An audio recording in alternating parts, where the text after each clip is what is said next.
Hello everyone. सो बहुत दिनों के बाद मैं ये ऐसे कॉपी वाली वीडियो बना रही हूँ because this was necessary right now. So in this video हम लोग बात करेंगे कि एसएससी सीजीएल 2026 का जो एग्जाम होने वाला है 3 मंथ्स के अराउंड बाकी है। मई जून 2026 में इसका प्री टियर 1 होने वाला है जो कि क्वालिफाइंग नेचर का होता है, बट स्टिल उसको सीरियस लेना बहुत ज़्यादा ज़रूरी है क्योंकि कट ऑफ्स बहुत ज़्यादा हाई जाते हैं। यहाँ पर मैंने इसको क्लियरली लिखा है warning strategy, because in these 3 months अगर आप कुछ गड़बड़ कर देते हो तो पूरे साल जो मेहनत करी वो आपकी धरी की धरी रह जाएगी। बिकॉज लास्ट टाइम जो होता है कंबाइन करने का, पूरा स्ट्रीमलाइन होने का, रिवाइंड करने का, वो आपका सही से होना चाहिए। ठीक है, 1.5x पर करके देख सकते हो, अगर जरूरत पड़ी तो लास्ट तक जरूर देखना बिकॉज बहुत ही ज्यादा इंफॉर्मेटिव वीडियो होने वाली है। मेरी सीजीएल 2026 के लिए फुल स्ट्रैटेजी भी है, सब्जेक्ट वाइज स्ट्रैटेजीज भी अवेलेबल है। अगर आपको लग रहा है कि आपको डिटेल में देखना है तो आप उनको भी जाकर देख सकते हो, लिंक सबका डिस्क्रिप्शन में मिल जाएगा। और ये जो है वो बेसिक वीडियो नहीं है, ये प्रो एस्पिरेंट्स के लिए, मतलब ऑलरेडी जिन्होंने तैयारी कर ली है अब उनको 3 महीने में क्या करना है सिर्फ उनके लिए ही है। ठीक है, तो सबसे पहले मैं आप लोगों को शॉर्ट में बता देती हूँ कि इस वीडियो में आपको मिलेगा क्या क्या। देखिए, इन 3 महीनों में आपको करना क्या है वो आपको देखना है, उससे भी ज्यादा जरूरी है क्या नहीं करना है। उसके बाद मॉक एंड मॉक एनालिसिस के बारे में मैं बहुत अच्छे से इसमें बताने वाली हूँ। वैसे तो पहले भी मैंने वीडियोस बनाई है जिससे बहुत सारे एस्पिरेंट्स को फायदा हुआ था, बहुत ज्यादा नंबर बढ़े, तो डेफिनेटली उसी को मैं इस शॉर्ट में इस वाली वीडियो में बताऊंगी। 100% आपके नंबर बढ़ने वाले हैं। ईच सब्जेक्ट के लिए अलग अलग ये सारी चीजें बताने वाली हूँ। तो चलिए वीडियो को शुरू करते हैं। तो डूज में सबसे पहली चीज तो इस टाइम पर जो आपको करनी है वो है रिविजन, और इसके अलावा जो मैं बताने वाली हूँ अभी उसके अलावा कुछ भी एक्स्ट्रा आपको रिवाइज नहीं करना है। बिल्कुल भी दिमाग नहीं लगाना है कि अच्छा ये रह गया वो रह गया, जितना बताया है बस उतना कर लो। हम एक एक सब्जेक्ट के बारे में डिटेल में बात करेंगे। सबसे पहले मैथ्स को कवर करेंगे, तब तक आप इन सारी चीजों को मत देखिएगा। मैथ्स में देखिए सबसे पहले हमें क्या रिवाइज करना है। सो ऑब्वियसली बुक, बहुत सारे लोग इस टाइम पे सोचते हैं कि साल भर बुक तो सॉल्व किया है, अब हम इधर उधर से न्यू कंटेंट पढ़ते हैं। ऐसा मत करिएगा। बुक में जो भी चीजें आपने टिक मार्क करके रखी होंगी, चाहे वो कितनी ही इजी क्वेश्चन हो, वो अभी आपको बुक से प्रैक्टिस करनी है। बिकॉज एग्जाम में यार जो बुक में आया हुआ है वही क्वेश्चन आते हैं, 70% ईजी ही क्वेश्चन आते हैं, बट यूजुअली हमें लगता है कि ये तो क्वेश्चन हमें आता ही है, इसको क्यों प्रैक्टिस करें। बट होता क्या है एग्जाम में जाकर कि वही क्वेश्चन में हम टाइम ज्यादा ले लेते हैं और उसके बाद ऐसे क्वेश्चन जो हमसे बन भी सकते थे, जो मॉडरेट लेवल के थे, वो भी हम नहीं बना पाते हैं, इसी को सॉल्व करते हुए रह जाते हैं। डेफिनेटली बन तो जाएगा इजी क्वेश्चन, बट टाइम ज्यादा ना लगे, उसको आप जल्दी से जल्दी कर सको, उसके लिए उस पर बार बार प्रैक्टिस करने की जरूरत है। तो बुक से आपको सारे ही क्वेश्चंस करने हैं, स्पेशल फोकस इन सारे क्वेश्चंस पर रखना है। मेक श्योर कि बुक आपका PYQ बेस्ड हो। मैंने अपने टाइम पर राकेश यादव सर की बुक यूज करी थी। आपके पास जो भी बुक अवेलेबल है आप उसी बुक से प्रैक्टिस करो, चाहे किरण की है चाहे पिनाकिल की है, सब सारी बुक्स अच्छी हैं। अब इसको कैसे करोगे, तो आप एक टारगेट बनाओ कि आपको 100 क्वेश्चंस करने हैं और वो भी 2 से 2.5 घंटे के अंदर करने। इसको आप थोड़ा रिलैक्स और माइंडफुल होकर के करो। मैं यहाँ पे टाइमर लगाने की बात नहीं करूंगी क्योंकि अभी आपको ऑब्जर्व करना है कि आप कहाँ अटक रहे हो, क्या आपसे रिविजन में लैक हो रहा है, या क्वेश्चन कहाँ पर आप फंस रहे हो, कैलकुलेशन में फंस रहे हो। उसके बाद जहां भी आपको लग रहा है फंस रहे हो, इमीडिएटली आप उसी दिन काम करना उस पर शुरू कर दो। लाइक अगर कैलकुलेशन में फंस रहे हो तो कैलकुलेशन की मेरी वाली वीडियो देख लो, यहाँ से जो भी आपको लग रहा है इंपॉर्टेंट ट्रिक आपके लिए जरूरी है उसको देख करके वहां से इंप्रूव कर लो। सो इसको आप बहुत ही तसल्ली से करो। आपका स्पेशल फोकस इसमें से भी होना चाहिए 2023 2024 एसएससी के एग्जाम्स में जो क्वेश्चंस आए हैं, जब आप बुक सॉल्व करोगे ना तो नीचे में लिखा रहता है किस ईयर और किस एग्जाम में आया है ये क्वेश्चन। तो जो 2023 2024 मेरे कहने का मतलब है जो भी रिसेंट एग्जाम्स में क्वेश्चंस आए हैं उन पर आपको ज्यादा फोकस करना है क्योंकि वो ही पैटर्न पर रिपीट करने वाले क्वेश्चन। जब आप घर से रिसेंट क्वेश्चंस को करके जाते हो ना, एग्जाम में आपको लगता है फेमिलियर, तो आपको कॉन्फिडेंस भी ज्यादा आता है। ठीक है, इसके बाद आपको स्पेशल फोकस और किस चीज पर देना है। एडिक्विटी ने जितने भी एसएससी के एग्जाम्स लिए हैं, सीजीएल CHSL MTS का, आई डोंट नो MTS का लिया है कि नहीं, इनकी जो क्वेश्चंस है वो डेफिनेटली आपको करके जाने हैं। जितने भी क्वेश्चंस आए होंगे आप खोजो, आपको किसी टेलीग्राम ग्रुप से मिल जाएगा या किसी ग्रुप से मिल जाएगा, गूगल सर्च करो, इनको इकट्ठा करो, इनको आप 2-2 3-3 सेट करके इसको करना शुरू करो। बहुत ही माइंडफुली आपको करना है, टाइमर लगाकर स्पीड करने की कोशिश नहीं करनी है। देखना है कि मैं कहाँ फंस रहा हूँ। ओब्वियसली इस टाइम तक आपका स्पीड तो बढ़ ही चुका होगा, लेकिन आपको अपनी गलती एनालाइज करनी है कि कहाँ पर हो रही है। 4th चीज, नोट्स कॉपी। मैथ्स में नोट्स बनाना इज मैंडेटरी, मैंने बहुत बार बताया हुआ है। अगर आप मेरे स्ट्रैटेजीज को फॉलो करके तैयारी कर रहे हो तो नो डाउट आपके पास एक फुल प्रूफ नोट्स रेडी होगा। इसमें से आप क्या करो, अगर आपने चैप्टर वाइज नोट्स बनाया है तो 4 चैप्टर्स डेली करके करो। 4 चैप्टर्स अभी तक इजीली आपके रिवाइज हो जाएंगे क्योंकि थ्रू आउट द प्रिपरेशन आपने नोट्स कॉपी को रिवाइज किया ही होगा। तो अब जस्ट आप पन्ना पलटोगे, आपकी आंखों के सामने से निकलेगा और रिविजन होता जाएगा इजीली। और अगर आपने वैसे ही लिखा है, रैंडम चीजें नोट्स में लिखी हुई हैं, तो आप 20 से 25 पेज डेली उसको करना शुरू करो। आई होप कि आपने उसको पहले से बहुत बार रिवाइज किया होगा, तो ये आपके लिए डिफिकल्ट बिल्कुल भी नहीं रहेगा। इसके बाद मॉक कॉपी अलग बनती है। जिन्होंने मेरी स्ट्रैटेजीज को फॉलो किया है उनके पास ये वाला भी अवेलेबल होगा।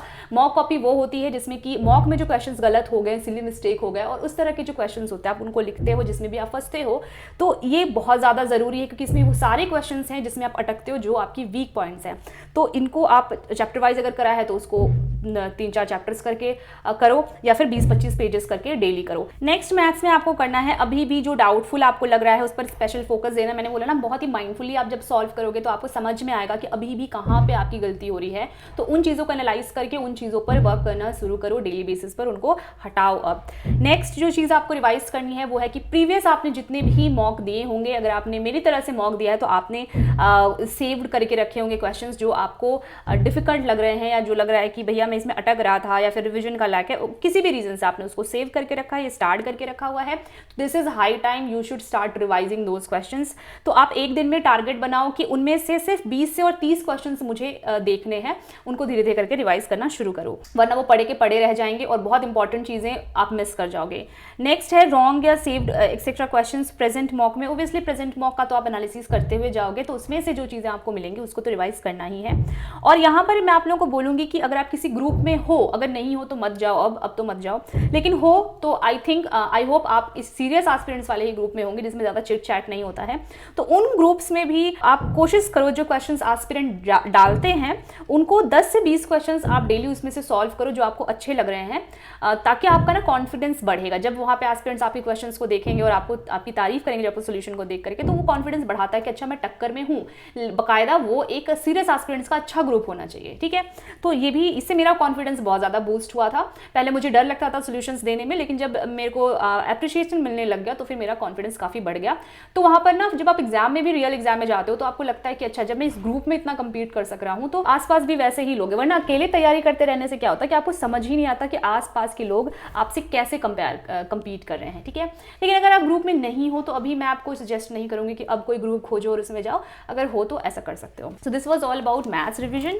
तो ये सारी चीज़ें जो मैंने मैथ्स में बताई, उसके अलावा आपको कुछ भी एक्स्ट्रा और रिवाइज करने की जरूरत नहीं है। आप चाहो तो इसका जो है फोटो लेकर के रख सकते हो, या फिर मैं इस कॉपी की PDF जो है आपको मेरे टेलीग्राम चैनल येसो ब्लॉग्स में भी अवेलेबल करवा दूंगी। लेकिन सिर्फ कॉपी देख करके आपको कुछ समझ नहीं आने वाला है, आप पूरी वीडियो देखोगे तो ही समझ में आएगा कि भैया मैंने बोला क्या है इसमें। तो अब हम चलते हैं इंग्लिश के ऊपर में। तो इंग्लिश में मोस्ट प्रोबेबली आप नीतू मैम की बुक से ही ग्रामर वाला पार्ट कर रहे होगे।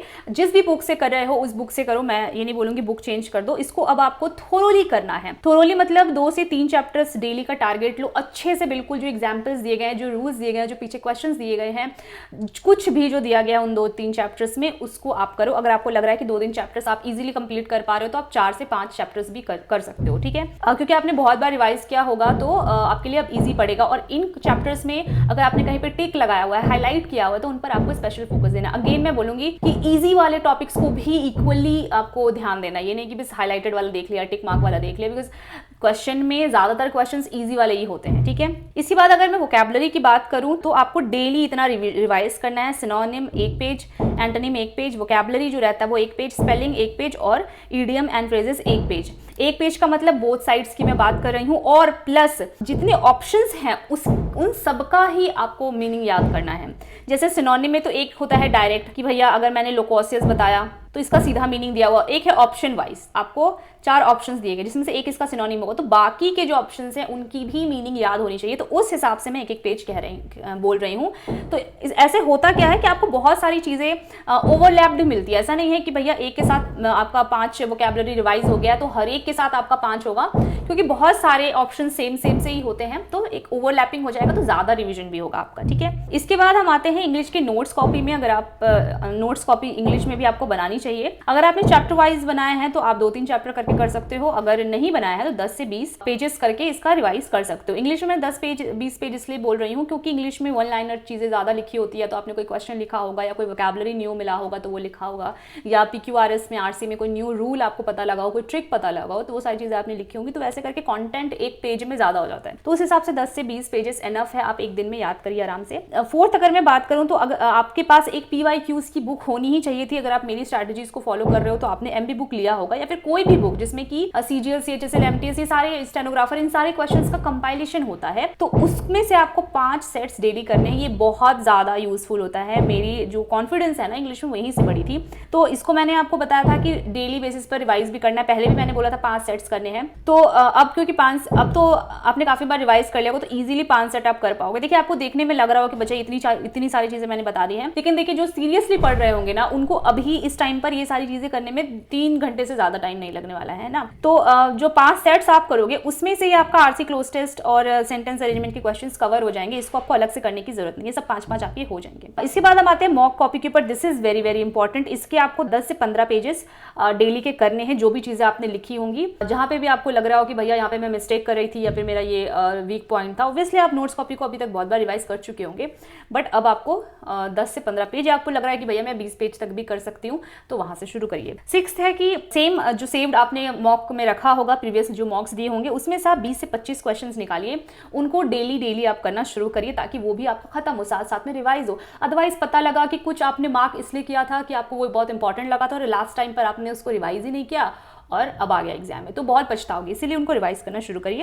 देन ग्रुप वाली बात मैंने आपको बता दी। इंग्लिश की भी अगर ग्रुप है कोई या फिर सेम ग्रुप में इंग्लिश के क्वेश्चंस पूछे जाते हैं, तो ज्यादा भी नहीं कि हर नोटिफिकेशन आप ग्रुप का चेक करें। 20 से 25 क्वेश्चंस आपका लास्ट है। अगर 20 से 25 क्वेश्चन अगर आप करके ग्रुप में पोस्ट कर देते हो, उसके बाद आपको और नोटिफिकेशन उस ग्रुप के देखने की जरूरत नहीं है। सो इंग्लिश में मैंने जितना बताया उतना ही आपको इंग्लिश में रिवाइज करना है, उसके अलावा आपका कोई भी पॉइंट छूटने वाला नहीं है। इसके बाद हम चलते हैं GS की तरफ। तो GS में जो सबसे मेन चीज होती है वो होता है GS का नोट्स। ये तो आपके पास होगा ही होगा, तो इसको आपको chapter wise plus subject wise करना है। फॉर एग्जांपल कि पॉलिटी में भी बहुत सारे चैप्टर्स हैं, तो पर्टिकुलरली पॉलिटी का ये चैप्टर्स इस तरह से करके आपको रिवाइज करना शुरू करना है। तो 2 चैप्टर्स अल्टरनेट डे पर करने हैं। फॉर एग्जांपल आज आपने पॉलिटी का 2 चैप्टर किया, फिर आप कल हिस्ट्री के 2 चैप्टर्स करोगे, फिर ज्योग्राफी के 2 चैप्टर्स करोगे। इस तरह से करके आपको GS में रिवाइज करते हुए जाना है। या फिर अगर आपने चैप्टर वाइज नोट्स नहीं बनाया, ऑब्वियसली चैप्टर वाइज ही किया होगा, अगर नहीं किया है तो फिर आप पेजेस वाइज भी जा सकते हो कि भैया मुझे 10 से 20 पेज ऐसे करके डेली रिवाइज करना है, ठीक है। इसके बाद आपने एक MCQ की बुक भी ली ही होगी जिसमें कि प्रीवियस ईयर क्वेश्चंस होते हैं, जैसे किरण की बुक है उसमें PYQs दिए हुए हैं, तो उनमें से भी आप जो चैप्टर का आप करोगे यहाँ से नोट्स रिवाइज, उनका ही आपको MCQ वाला पोर्शन भी कंप्लीट करना है। उसमें भी जाकर आप देखोगे तो चैप्टर वाइज क्वेश्चंस दिए रहते हैं, उनको यहाँ से आपको सॉल्व कर लेना है, तो आपका बहुत अच्छे से GS वाला पार्ट कवर हो जाएगा। इसके बाद अगर आपके पास थ्योरी बुक है, देखिए पहले बात तो मैं सजेस्ट नहीं करती हूँ कि आपको नोट्स भी बनाना है प्लस थ्योरी बुक भी लेना है, दोनों में से एक चीज आपको करनी चाहिए थी। तो जिनके पास थ्योरी बुक से जो पढ़ रहे हैं उसमें अभी आपको ध्यान देने की जरूरत है। जो भी टिक किया होगा, जो हाईलाइट किया होगा, उनको भी सेम करना है। एक सब्जेक्ट के 2 चैप्टर करके आपको इसको कंप्लीट करना है। इसके बाद सिमिलरली जैसे आपने मैथ्स और इंग्लिश में देखा, सेव्ड क्वेश्चंस अगर कुछ रखे, GS में तुम काफी सारे क्वेश्चन सेव करते हैं क्योंकि GS में बहुत सारे क्वेश्चंस गलत होते हैं और नए क्वेश्चंस हमें मिलते हैं, तो उन क्वेश्चंस को करना है। प्लस उनके जो ऑप्शंस का डिस्क्रिप्शन दिया हुआ है सोल्यूशन में, ऑप्शंस के बारे में बताया हुआ है, वो सब कुछ आपको करना है। तो ज्यादा नहीं करना है, 5 मॉक उठाइए, 5 मॉक में से जितने भी क्वेश्चंस आपने GS के सेव करे होंगे उनको आप रिवाइज करना शुरू करिए विद ऑप्शन सोल्यूशन, ठीक है। इसके बाद करंट अफेयर्स में आप कैसे करोगे, ऑनगोइंग का जो करंट अफेयर्स का वीडियो आप देख रहे होगे वो तो आपको करना ही है। प्लस 20 क्वेश्चंस आपको शुरू कर देने हैं पीछे से का मतलब नवंबर दिसंबर 2025 से आपने शुरू किया हो, मई जून में अगर एग्जाम है तो यहाँ से आप शुरू करिए। 20 क्वेश्चंस उधर वाले शुरू कर दीजिए याद करने। कहाँ से करेंगे, तो आपको PDF मिल जाएगा, जहां से भी पढ़ रहे होंगे वो कुछ ना कुछ तो आपको प्रोवाइड करवाते ही होंगे, या तो आपने नोट्स बनाया होगा, कुछ भी जो भी आपके पास है वहां से आप ज्यादा नहीं 20-20 क्वेश्चन करके डेली पीछे का याद करना शुरू करिए और साथ साथ में जो आगे करंट अफेयर्स होता जा रहा है वो याद करिए। और स्टैटिक जीके में आपको कैसे करना है कि स्टैटिक जीके में टॉपिक्स आपने बनाए हुए होंगे। देखिए मैं सजेस्ट करती हूँ कि आपको पहले टॉपिक्स को टिक मार्क कर लेना है कि कौन कौन से टॉपिक आपको करंट अफेयर्स में स्टैटिक जीके में पढ़ने। मैंने स्टैटिक जीके के इंपॉर्टेंट टॉपिक्स का भी ये वाला वीडियो बनाया, लिंक आपको डिस्क्रिप्शन में मिल जाएगा। तो इनमें से आपको क्या करना है, 2 बॉक्सेस या 2 टॉपिक्स, जैसे कि मान लीजिए विश्व की पहली महिला, ये एक टॉपिक हो गया, इंटरनेशनल बॉर्डर्स ये दूसरा टॉपिक हो गया, बुक्स एंड ऑथर्स ये तीसरा टॉपिक हो गया। तो 2 टॉपिक्स करके डेली आपको याद करना है, ठीक है। अब हम बात कर लेते हैं रीजनिंग की। तो देखिए रीजनिंग अगर आप बुक से कर रहे हो तो 1 पेज पर चैप्टर का आप कर सकते हो, 5 चैप्टर तक करना है। मतलब जैसे कि वेन डायग्राम एक चैप्टर है, उसका 1 पेज यानी कि बोथ साइड करके वो आपको आज करना है। फिर सेकंड चैप्टर जैसे कि ब्लड रिलेशन, इसका भी 1 पेज यानी कि दोनों साइड करके करना है। इस तरह से करके आपको 5 चैप्टर्स के 1-1 पेज करके करना है। अल्टरनेटिव डे पर मतलब आज जो 5 चैप्टर्स किए, कर फिर दूसरे 5 चैप्टर्स करने हैं। इस तरह से करके आप कर सकते हो। बट बट ये मुझे लगता है बहुत ही टाइम टेकिंग प्रोसेस है। अगर जो बुक से पढ़ते हैं वो ऐसा कर सकते हैं, वरना मैं हमेशा ही सजेस्ट करती हूँ कि रीजनिंग जो है वो PYQs की PDF से करनी चाहिए। कहीं से भी आप PDF जुगाड़ कर सकते हैं। ये मत पूछना कि कहाँ से मिलेगा, भैया 3 महीने बाकी है सिर्फ एग्जाम। अगर इस तरह के क्वेश्चन कर रहे हो आप तो फिर बहुत दिक्कत हो जाएगी। तो वहाँ से आप 2 सेट्स डेली करिएगा, रीजनिंग के लिए एनफ है, क्योंकि आप जो मॉक वगैरह दोगे उसमें भी रीजनिंग आपका डेली रिवाइज होता रहेगा। एंड देन रीजनिंग में भी आप जो स्टार्ट क्वेश्चंस हैं, सेव्ड क्वेश्चंस हैं, उनको करना शुरू करिए तसल्ली से। ज्यादा नहीं, 25 क्वेश्चंस यानी कि एक और सेट बोल सकते हो, वो आपको क्वेश्चंस उतने करके प्रैक्टिस करना शुरू करना है यहाँ से। तो ये मैंने आप लोगों को बता दिया रिवाइज क्या क्या करना है, उसके अलावा आपको कुछ भी अलग से रिवाइज करने की जरूरत नहीं है। यहाँ पर मैं आप लोगों को शॉर्ट में बताने वाली हूँ कि आप लोगों को मॉक कैसे देना है। ध्यान से सुनिएगा इस वाले पार्ट को, बहुत इंपॉर्टेंट है। इस पर मैंने डिटेल्ड वीडियो और कंप्यूटर स्क्रीन पर इस चीज को मैंने करके दिखाया है, तो अगर आपको वीडियो देखनी तो आप डिस्क्रिप्शन बॉक्स चेक कर लेना। अगर हम लोग मैथ्स की बात करें या रीजनिंग की, तो दोनों के मॉक्स को जो सेम तरीके से अटेम्प्ट किया जाता है। बहुत ही ध्यान से सुनिएगा। इसमें जो आपको मेन चीज है ना वो है कि कलर कोडिंग यूज करना। कलर कोडिंग बोले तो कि जब आप क्वेश्चन को अटेम्प्ट कर लेते हो तो वो ग्रीन कलर का हो जाता है। जब आप उसको स्किप कर देते हो या फिर क्वेश्चन को अटेम्प्ट नहीं किया फॉर एनी रीजन तो वो ब्लू कलर का रहता है। जब क्वेश्चन को देखा और आपको लगा कि बाद में करेंगे, मार्क फॉर रिव्यू कर दिया, तो वो रेड कलर का हो जाता है। और अगर आपको लग रहा है कि क्वेश्चन को हम कर देते हैं लेकिन बाद में एक बार और चेक कर लेंगे, तो आप उसको आंसर करके भी मार्क फॉर रिव्यू करते हो, तो फिर वो येलो कलर का हो जाता है। तो ये जो 4 कलर्स है ना, ये बहुत बड़ा रोल प्ले करने वाले हैं आपको स्पीड बनाने में, स्किपिंग वगैरह करने में। ठीक है, तो सबसे पहले देखिए कि मैथ्स और रीजनिंग उसको 3 गोज में अटेम्प्ट किया जाता है। 3 गो मतलब 1 से 25 बार एक बार, 1 से 25 बार दूसरी बार और 1 से 25 बार तीसरी बार। तो जब आप फर्स्ट गो करेंगे यानी कि पहली बार जब आपने क्वेश्चन देखना शुरू किया, तो उसमें आपको इजी क्वेश्चंस, PYQs, आपके देखे हुए जो क्वेश्चंस है जो आप बुक में बना करके आए हो, जिसमें आपको बिल्कुल भी सोचना नहीं पड़ रहा है, आपको पता है कि वो बन जाएगा, उनको ही अटेम्प्ट करना है। जैसे आपने पहला क्वेश्चन देखा, आपको वैसा लगा कि PYQ बनाया हुआ है, आपने कर दिया। दूसरा क्वेश्चन देखा, PYQ बनाया हुआ इजी है, कर दिया। तीसरे क्वेश्चन में देखा PYQ बना हुआ इजी है लेकिन ना कैलकुलेशन कहीं पे अटक रहा है या फिर कहीं पर तो मुझे लग रहा है कि भैया थोड़ा दिमाग लगाने की जरूरत है, तो उसको आपको स्किप नहीं करना है, इनको करना है। तो ये क्वेश्चन जो है वो ग्रीन कलर का हो गया था, ये भी ग्रीन कलर का हो गया था। तो इन क्वेश्चंस को आपको क्या करना है, मार्क फॉर रिव्यू करना है, तो ये रेड कलर का हो जाएगा। उसके बाद मान लीजिए क्वेश्चन में आपको लगा कि यार बिल्कुल ही समझ नहीं आ रहा कि कैसे स्टार्ट करें, तो फर्स्ट गो में इन क्वेश्चंस में बिल्कुल भी दिमाग नहीं लगाना है, तुरंत स्किप करना है देखते के साथ ही। तो स्किप कर दोगे तो ये क्या हो जाएगा, ब्लू कलर का हो जाएगा। उसके बाद मान लीजिए आपको ईजी लगा, आपसे बन गया, ईजी लगा बन गया, ईजी लगा बन गया, ईजी लगा बन गया। फिर आप एक क्वेश्चन में आए जिसमें आपको लग रहा है कि थोड़ा सा दिमाग लगाने पर बन जाएगा, आइडिया तो आ रहा है, तो ऐसे क्वेश्चन को भी आपको फर्स्ट अटेम्प्ट में नहीं करना है। फर्स्ट अटेम्प्ट में बिल्कुल भी आपको एक्स्ट्रा दिमाग लगाने वाले क्वेश्चंस नहीं करने, वरना आप उसमें सोचते रह जाओगे और टाइम बर्बाद हो जाएगा। इन क्वेश्चंस को आपको क्या करना है, मार्क फॉर रिव्यू कर लेना है, तो ये रेड कलर का हो जाएगा। नेक्स्ट क्वेश्चन मान लीजिए आपने बनाया, आपको ऑप्शन वगैरह सब मिल गए, लेकिन आपको ना थोड़ा सा डाउट है कि यार इसको ना एक बार और चेक करेंगे, लेकिन आप वापस चेक करने में आपका टाइम वेस्ट होगा, तो आप आंसर क्लिक करके मार्क तो कर दोगे लेकिन उसको मार्क फॉर रिव्यू करके आगे बढ़ोगे तो क्वेश्चन हो जाएगा येलो कलर का। सिमिलरली आप आगे बढ़ो आगे बढ़ो, इस तरह का कुछ सिनेरियो आपके सामने होगा। मैक्सिमम क्वेश्चंस तो आप अटेम्प्ट कर चुके होंगे फर्स्ट अटेम्प्ट में, यानी कि जो आपका सरदर्दी है, ये डर कि पता नहीं 25वां क्वेश्चन में देख पाऊंगा कि नहीं देख पाऊंगा, वो हट गया। अब आपको पूरा क्वेश्चन कैसा आया हुआ है समझ में आ गया। अब जो इजी क्वेश्चन है उसके छूटने के चांसेस 0 हो गए। समझ में आया, स्किपिंग का बहुत बड़ा रोल यहां पर रहा कि आपने अननेसेसरी क्वेश्चन में दिमाग नहीं लगाया। अब आपको जाना है सेकंड गो में, यानी कि मॉडरेट क्वेश्चन से। मॉडरेट कौन से क्वेश्चन होंगे, जिनको आपने मार्क फॉर रिव्यू करा हुआ है। मार्क फॉर रिव्यू का मतलब है कि रेड वाले क्वेश्चन, ये क्वेश्चन, ये क्वेश्चन, ये क्वेश्चन और ये क्वेश्चन और ये क्वेश्चन और ये क्वेश्चन, इन क्वेश्चंस को आपको सेकंड गो में करना है। तो मान लीजिए इन क्वेश्चंस को आपने किया जिसमें आपको थोड़ा बहुत दिमाग लगाना था या थोड़ा बहुत आप अटक रहे थे, इनको भी कर दिया, तो ये भी हो जाएंगे ग्रीन ग्रीन करके। मान लीजिए कि एक आपसे जो नहीं बना, ये ग्रीन ग्रीन के। मान लीजिए एक क्वेश्चन ऐसा था जो आपने दिमाग लगाया फिर भी नहीं बना, तो इनको अब आपको अटेम्प्ट नहीं करना, ये क्वेश्चन आपसे नहीं ही बनेगा, तो इसको आपको स्किप करना है, जिससे कि हो जाएगा ब्लू कलर का। ठीक है, अब आपको इसको दोबारा अटेम्प्ट नहीं करना, जितना आपको एक क्वेश्चन में देना था एफर्ट आपने दे दिया। उसके बाद आप जाओगे जो पहले अटेम्प्ट में आपने छोड़ा था ना, जो आपको बिल्कुल समझ नहीं आ रहा था कि भैया इसको स्टार्ट भी कैसे करना है, अब आप जाओगे उस पे पूरा दिमाग लगा लो, 1-2 मिनट दे दो। फिर भी अगर आपको लग रहा है कि नहीं समझ में आ रहा है तो छोड़ दो, हो सकता है क्वेश्चन गलती हो या फिर ऐसा टफ क्वेश्चन हो जो बहुत सारे एस्पिरेंट्स स्किप कर रहे हो, तो आप छोड़ दो। उसके बाद आप चले जाओ येलो वाले में, इसको आपने मार्क करके ऑलरेडी रखा हुआ, बस 1-2 बार देखोगे तो ये आपका सॉल्व हो जाएगा। तो इस तरह से क्या हुआ, this is a perfect method of attempting maths and reasoning. इसमें आपका बिल्कुल भी टाइम वेस्ट नहीं हुआ है। अब हम चलते हैं इंग्लिश में। इसमें भी मेरी बहुत he tried and tested method है, इसको भी हम 3 गोज में अटेम्प्ट करते हैं। इसमें क्या है, फर्स्ट गो में आपको उन क्वेश्चंस को अटेम्प्ट करना जो 1 लाइनर क्वेश्चंस होते हैं। 1 लाइनर मतलब एक ही लाइन में जिसका क्वेश्चन लिखा रहता है, जैसे कि ईडियम हो गया, एरर हो गया, इंप्रूवमेंट हो गया, स्पेलिंग हो गया, ये सारे क्वेश्चंस जो इजीली रीडेबल होते हैं, जो इजीली एक लाइन में आपको मिल जाते हैं। उनको करो। जैसे कि मान लीजिए यहाँ पे आपको एरर का क्वेश्चन मिला, आपने कर दिया, अटेम्प्ट कर लिया ग्रीन, फिर आपको मिला इंप्रूवमेंट का क्वेश्चन आपने कर लिया, यहाँ पे सिनोनिम का क्वेश्चन मिला लेकिन आपको थोड़ा सा डाउट है तो आप इसको आंसर तो कर दो, ऐसे क्वेश्चन को आपको आंसर कर देना है लेकिन फिर भी मार्क फॉर रिव्यू करना, तो ये येलो कलर का हो जाएगा। फिर मान लीजिए आपको एंटोनिम का क्वेश्चन मिल गया, अब आपको मिल गया आरसी का क्वेश्चन।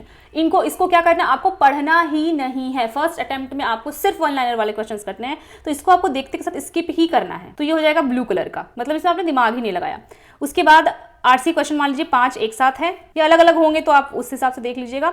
इसके बाद आपने नेक्स्ट क्वेश्चन करना शुरू किया, आप करते जा रहे हो, एक क्वेश्चन आपको लगा कि समझ नहीं आ रहा है तो उसको आपने छोड़ दिया, मतलब मान लीजिए कि ये इडियम एंड फ्रेजेस का एक क्वेश्चन था लेकिन आपको बिल्कुल ही नहीं आ रहा तो आपने इसको छोड़ दिया, हालांकि ऐसे क्वेश्चंस आपको छोड़ने नहीं चाहिए बट आपने छोड़ दिया। उसके बाद कुछ क्वेश्चन आपने आंसर करके मार्क फॉर रिव्यू कर दिया है, ठीक है। तो इस तरह से ये क्वेश्चन आपका कुछ सिनेरियो रहेगा। इसके बाद इसमें सेकंड में आपको कौन से क्वेश्चन में जाना है, जो आपने आर आपको दिख रहा है, आर का मतलब मार्क फॉर रिव्यू, इसका मतलब ये क्वेश्चन जो है ये है तो वन लाइनर वाले, लेकिन आपने हो सकता है किसी रीजन से आपको थोड़ा सा समझ नहीं आ रहा हो, थोड़ा दिमाग लाने की कोशिश करी हो, नहीं बना हो तो आपने छोड़ा है, तो इसलिए आप सबसे पहले सेकंड गो में इन क्वेश्चंस को करिए और आपको इनके बाद इनमें से जो बन गया उसको ग्रीन आपका जो अटेम्प्ट हो जाएगा, ठीक है।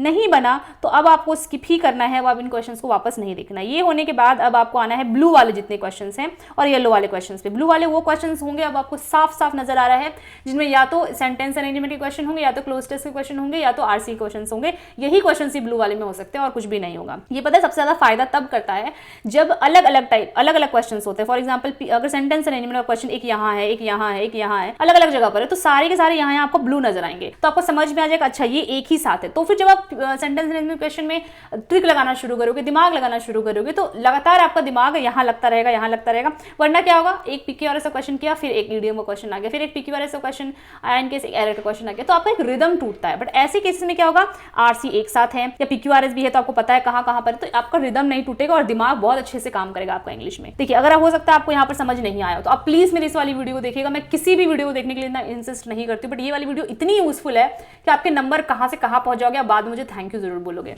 अब हम आते हैं जीएस में। तो जीएस में ऐसा कोई स्ट्रैटेजी नहीं है, आपको जैसे सही लगता है आप ऐसे करिए, लेकिन मैं कैसे करती थी मैं आपको बता दे रही हूँ। जैसे मैं पहले क्वेश्चन पढ़ती जाती थी, जो क्वेश्चन मुझे लगता था मुझे 100% आते हैं उन क्वेश्चन को मैं तुरंत करती थी। और ऑब्वियसली जीएस में बहुत सारे क्वेश्चन आप स्किप करते हो, तो स्किप ब्लू बहुत सारे क्वेश्चन रहेंगे और येलो भी रहेंगे, आपको थोड़ा सा डाउट होता है आंसर मार्क के भी, तो येलो भी बहुत सारे रहते हैं इसमें, ठीक है। आपने एक बार यहां से यहां तक कर लिया, इसमें आपको कोई भी क्वेश्चन मेरा रुकना नहीं। ये चीज बहुत ध्यान देनी है कि जीएस में होता क्या है कि हम ऑप्शन देख करके बहुत ज्यादा दिमाग लगाने लग जाते हैं, सोचने बहुत ज्यादा बैठ जाते हैं, वो मत करिएगा। फर्स्ट गो में कम से कम इतना कर लीजिएगा कि पढ़ते पढ़ते जो क्वेश्चन आ रहा है सिंपली उनको करते जाइए, बाकी क्वेश्चन को स्किप करते जाइए और 25वें क्वेश्चन तक पहुंचिए जरूर, ताकि आपको समझ में आ जाए कि सिनेरियो क्या है और किस तरह के क्वेश्चन है। इसके बाद जो येलो वाले क्वेश्चन है उनको हटा दीजिए, जो आपने आंसर किया होगा लेकिन आपको लग रहा है कि एक बार देखने की जरूरत है, वो अगर आप कंफर्म हो तो ग्रीन कर दो, अगर कंफर्म नहीं हो तो ब्लू कर दो, मतलब स्किप ही कर दो। उसके बाद जो स्किप वाले क्वेश्चन उनको एक बार जाकर के देख लो, अगर बनता है तो ठीक है, नहीं तो फिर स्किप कर दो। आपको उस पर डरना नहीं है कि भैया यहाँ पर ये हो गया वो हो गया, ठीक है। तो अब हम आते हैं मॉक एनालिसिस के ऊपर में। तो मॉक एनालिसिस की भी ये वाली वीडियो मैंने बनाई है, लेकिन मैं यहाँ पर आपको शॉर्ट में बता देती हूँ। सबसे पहले तो इस तरह का कुछ आपको पिक्चर अपने एनालिसिस से पहले बना लेना, कॉपी में थोड़ा बड़ा बनाना है। Exam date, wrong question, right question, marks skipped, ये सारे नंबर्स आपको लिखने हैं और एक एक क्वेश्चन चाहे वो सही हो चाहे गलत, दोनों ही क्वेश्चन को आपको बहुत ही अच्छे से एनालाइज करना है, इसीलिए टाइम टेकिंग होता है। देखिए पहले क्वेश्चन को आपने लिखा, जैसे कि आप रॉन्ग क्वेश्चन था, अब आप उसको लिखो कि क्यों गलती हुआ था, आपको नहीं आता था, आपने गैस वर्क कर दिया इसलिए गलती हो गई। इससे क्या पता लगा कि आपको अगली बार से जब गैस वर्क करना है तो बहुत माइंडफुली करना है। नेक्स्ट, राइट हो गया, कोई दिक्कत नहीं है। थर्ड, इसका एक बार देख लेना सॉल्यूशन भी जो राइट होता है, ताकि आपको ऐसा ना लगे कि कुछ तुक्के से आपका सही हो गया, क्या रीजन से सही हुआ, क्या उसका सही आंसर था, ये सारी चीजें भी आपको देखनी है। स्किप कर दिया, टफ क्वेश्चन था, कोई बात नहीं, आपने सही किया, सही डिसीजन था। नेक्स्ट, गलत हो गया, तो क्यों गलत हो गया, सिली मिस्टेक से गलत हो गई, तो आपको समझना है कि अगली बार जो भी सिली मिस्टेक आपका हुआ होगा वो आपको नहीं करना है। नेक्स्ट, सही हो गया, टाइम टेकिंग क्वेश्चन था, 2% लोगों ने करेक्ट किया, तो ये क्वेश्चन ना एक्चुअली सही तो कर दिया आपने तुक्केबाजी से, लेकिन हो सकता है कि इसके वजह से और क्वेश्चंस आपके छूटे हों, तो इसीलिए इस तरह के क्वेश्चन जिनको बहुत कम लोग अटेम्प्ट करते हैं, टाइम टेकिंग होते हैं, जो आपको नहीं आ रहा था फिर भी आपने जबरदस्ती अटेम्प्ट किया है, उन क्वेश्चंस को आपको अटेम्प्ट नहीं करना था। लेकिन अगर लग रहा है कि भैया ये मैंने लास्ट में अटेम्प्ट किया था सारे क्वेश्चंस के बाद, तो आपने सही डिसीजन लिया था, तो इस तरह से करके आपको देखना है। नेक्स्ट, सही किया है, नोन था, इजी है, कोई दिक्कत नहीं है। सही किया है, टफ था, फिर भी सही किया है। फिर आपको यहाँ पे देखना है कि टाइम कितना लगा दिया, बहुत ज्यादा टाइम तो नहीं लगा दिया जिसकी वजह से और भी क्वेश्चन आपने छोड़े हों, तो इस तरह से करके आपको एनालिसिस करना है कि भैया मुझे क्या चीजें स्किप करनी थी, क्या मैंने कर दी। फिर जैसे सही किया है, रिवीजन लैक आपको लग रहा है कि थोड़ा बहुत ज्यादा याद करने के बाद मेरे को याद आया और सही किया, तो इस वाले टॉपिक को आपको अभी के अभी इसके बाद कॉपी से जाके नोट्स से जाके कहीं से भी जो याद करना है। फॉर एग्जांपल अगर सिनोनिम का क्वेश्चन था तो बहुत ज़्यादा टाइम लगा करके आपको याद आया कि इसका सिनोनिम क्या होगा, तो जाओ और इसके सिनोनिम को बहुत अच्छे से याद कर लो। उसके बाद देखो रॉन्ग क्या है, रिविजन लैक की वजह से। तो जो भी रॉन्ग था, फॉर एग्जाम्पल ये आपको परसेंटेज का क्वेश्चन था जो आपने रॉन्ग कर लिया, आपको लग रहा है कि थोड़ा सा रिवाइज कर लेता ना, ये वाला फॉर्मूला शायद मैं भूल रहा था, तो जाओ उस वाले फॉर्मूले से रिलेटेड चीज़ों को थोड़ा कर लो। तो वो हो गया आपका मॉक के बारे में। अब यहाँ पर डूज वाली सारी चीज़ें मैंने कवर कर दी है। अब यहाँ पर हम डोंट्स के बारे में थोड़ा बात कर लेंगे, ये बहुत ज़्यादा जरूरी है। देखिए इस टाइम पर ना बहकावे में मत आइएगा, कोई भी तरह का न्यू कंटेंट अब मत यूज करेगा। जितना मैंने आप लोगों को बताया सिर्फ और सिर्फ उतना ही करना है, उसके अलावा कुछ भी ऐसा नहीं सोचना है कि और कोई टॉपर्स कुछ और कर रहे होंगे, जिनका एग्जाम क्रैक होता है वो कुछ और कर रहे होंगे, ऐसा कुछ भी नहीं है। वही करते हैं वो, लेकिन कर देते हैं। तो न्यू कंटेंट, न्यू बुक, कोई न्यू पीडीएफ पकड़ा रहा है कि यहाँ से क्वेश्चन आएगा वहां से आएगा, वो मत करिए। अभी आपको ना बहुत सारे टीचर्स भी मिल जाएंगे रिविजन के वीडियोस लेकर के कि इस वाले चैप्टर का फुल रिविजन। अरे यार अभी ना आपका खुद का बैठ करके रिविजन करना जरूरी है, सेल्फ रिविजन जरूरी है। इसलिए वीडियो के पीछे आप बिल्कुल भी मत भागिएगा, कोई भी वीडियो मत देखिएगा। अब नेक्स्ट है, आपको हंसी आएगी सुन के, लेकिन न्यू स्ट्रैटेजी की वीडियोस मत देखिएगा। 1 से 2 मेंटर जिसको भी आप फॉलो कर रहे हैं वो अगर कोई वीडियो डाल रहे हैं उनकी वीडियोस आप देख सकते हो, लेकिन हर एक दिन एक स्ट्रैटेजी नहीं आ रही है और सब पे क्लिक कर रहे हो तो ऐसा मत करिए। ग्रुपबाजी बहुत ज्यादा मत करिए। मैंने आपको बताया ना कि ग्रुप पर डालिए, लेकिन मैंने आपको एक फिक्स्ड क्वेश्चन का नंबर बताया, 20 क्वेश्चन 30 क्वेश्चन जो भी है, उतने क्वेश्चन होने के बाद उस ग्रुप पे आपको झांकना नहीं, उसके बाद सिर्फ अपना पढ़ाई करना है। और एनालिसिस को हल्के में मत लीजिए। देखिए टेस्ट तो बहुत कोई दे देते हैं क्योंकि वो नेसेसरी होता है, मजा आता है टेस्ट देने में, थोड़ा एक ना रोमांच आता है कि देखते हैं कितना नंबर आएगा, लेकिन एक बार नंबर कम आ जाता है, अच्छा हो जाता है। एनालिसिस को हम बहुत हल्के में ले लेते हैं, इसी वजह से आपके आगे नंबर नहीं बढ़ रहे हैं। बिलीव मी, आपको हो सकता है कि थोड़ा पेन हो एनालिसिस करने में, टाइम लगे, लेकिन जैसे मैंने बताया वैसे एनालिसिस करोगे तो बहुत जल्दी आप में इंप्रूवमेंट देखने के लिए मिलेगा। इसके बाद ईजी क्वेश्चन को भी हल्के में मत लीजिए कि यार ये तो बहुत इजी क्वेश्चन, इसको कौन ही देखेगा, हम थोड़ा टफ वाले क्वेश्चंस कर लेते हैं। एग्जाम में मैक्सिमम इजी क्वेश्चंस ही आते हैं, उनको जब आप जल्दी कर लोगे ना तो ही मॉडरेट और टफ क्वेश्चंस बना पाओगे, अदरवाइज इजी वाले में ही आप फंसे रह जाओगे। उसके बाद लाइव मॉक्स को मिस मत करिए। आरबी, टेक्स्ट बुक, ओलेव बोर्ड और भी जगह पर वीकली लाइव मॉक्स थोड़े टाइम के बाद स्टार्ट हो जाएंगे, उनको जरूर अटेम्प्ट करिए। बहुत ह्यूज नंबर ऑफ एस्पिरेंट्स उनको अटेम्प्ट करते हैं, तो आपको समझ में आएगा कि आप कहां पर अभी हो। So thanks for watching this video. Like करें अगर आपको अच्छी लगी हो, शेयर करें with your family, with your friends who are preparing for SSC CGL or any SSC exams, and subscribe to this channel for such informative video and comment जरूर करें। I will crack SSC CGL 2026 ताकि मुझे पता लगेगा कि आपने इस video को लास्ट तक देखी और आपको खुद भी कॉन्फिडेंस आएगा इस पर कमेंट को करने के बाद। तो चलिए मिलते हैं ऐसे ही इंफॉर्मेटिव वीडियोस के साथ आगे, तब तक के लिए जय हिंद।